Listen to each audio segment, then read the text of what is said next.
Royal EV వారి electrical vehicles మన విశాఖపట్నం ఆంధ్రప్రదేశ్లో మ్యానుఫ్యాక్చర్ చేయబడుతున్నాయి. 10 రూపాయలకే 100 కిలోమీటర్లు ప్రయాణించండి. సురక్షితమైన LFP బ్యాటరీ పైన 6 సంవత్సరాల వారంటీతో 120 కిలోమీటర్ల వరకు మైలేజ్ ఇస్తుంది.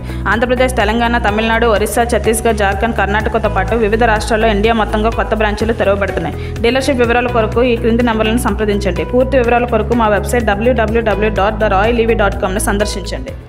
పశ్చిమ గోదావరి జిల్లా పాలకొల్లు బాపు ఆర్ట్ అకాడమీ వారి ఆధ్వర్యంలో లయన్స్ కమ్యూనిటీ హాల్ నందు చిత్రలేఖ ప్రదర్శన మరియు వివిధ రాష్ట్రాల్లో ప్రముఖ చిత్రకారులచే స్పాట్ పెయింటింగ్ కాంపిటీషన్ నిర్వహించారు. ఈ చిత్రలేఖన పోటీలో వివిధ రాష్ట్రాలకు చెందిన ప్రముఖ చిత్రకారులు పాల్గొని తమ ప్రతిభను చాటుకున్నారు. స్పాట్ పెయింటింగ్ లో వేసిన పెయింటింగ్స్ పలువురిని ఆకట్టుకున్నాయి. నిర్వాహకులు మాట్లాడుతూ ఈ కంప్యూటర్ యుగంలో చిత్రకళా రంగం మరుగున పడిపోతున్న ఈ రోజుల్లో ఎన్నో వ్యయ ప్రయాసలతో గత 8 సంవత్సరాలుగా ఈ చిత్రలేఖన ప్రదర్శన పోటీలు ఏర్పాటు చేస్తున్నామని, కొంతమంది వేసిన చిత్రాలు కళాఖండాలుగా మిగిలిపోయాయని, చిత్రకళను బ్రతికించేందుకు అహర్నిశలు కృషి చేస్తామని అన్నారు.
మరి ఈరోజు బాపు ఆర్ట్ అకాడమీ 8వ వార్షికోత్సవం సందర్భంగా మరి బాపు ఆర్ట్ అకాడమీ లయన్స్ క్లబ్ వారి పాలకొల్లు లయన్స్ క్లబ్ వారి సహకారంతో గత 7 సంవత్సరాలుగా దిగ్విజయంగా ప్రతి సంవత్సరం కూడా ఆర్ట్ కాంబినేషన్లో చిత్రకళా పోటీలు దిగ్విజయంగా నెరవేర్చాం. ఇలా 8వ వార్షికోత్సవం కూడా ఈ నెల 20, 21 ఈరోజు ముగింపు రోజుని 50 మంది చిత్రకారులసే స్పాట్ పెయింటింగ్ పెట్టడం మరి చాలా గర్వకారణం. కారణం ఏంటంటే గత 7 సంవత్సరాల్లో కూడా ఇంత భారీగా చిత్రకారులు ఎవరో కూడా స్పాట్ పెయింటింగ్లో హాజరవ్వలేదు. మరి ఇదంతా ఘనత వ్యవస్థాపకుడు పాలకొల్లు వాస్తవ్యుడే మరి డి రామకృష్ణారావు గారండి. డి రామకృష్ణారావు గారు ఆయన స్థాపించి 8 సంవత్సరాలు అయింది. ఆయన సహకారంతో లయన్స్ క్లబ్ వారి సహకారంతో మా మిత్ర బృందం బాపు సభ్యులందరూ కూడా వీళ్ళందరూ సహకారంతో గత 7 సంవత్సరాలు కూడా దిగ్విజయంగా చేశాం. ఈ చిత్రకళ అనేది అందరికీ ఇంట్రెస్టే. ప్రతి ఒక్కరిలో కూడా చిన్నప్పటి నుంచి చిత్రకళ మీద చాలా మంచి అభిప్రాయం ఉంటుంది. దానివల్ల పిల్లల్లో కూడా చాలా సృజనాత్మక వెలికి తీసే సందర్భం కూడా చిత్రకళలో ఉంటుంది. ఈ చిత్రకళ అనేది ప్రస్తుత పరిస్థితుల్లో కొద్దిగా గడ్డు పరిస్థితిని ఎదుర్కొంటుంది. చిత్రకారుల్లో కూడా ప్రోత్సాహం కొరువైంది.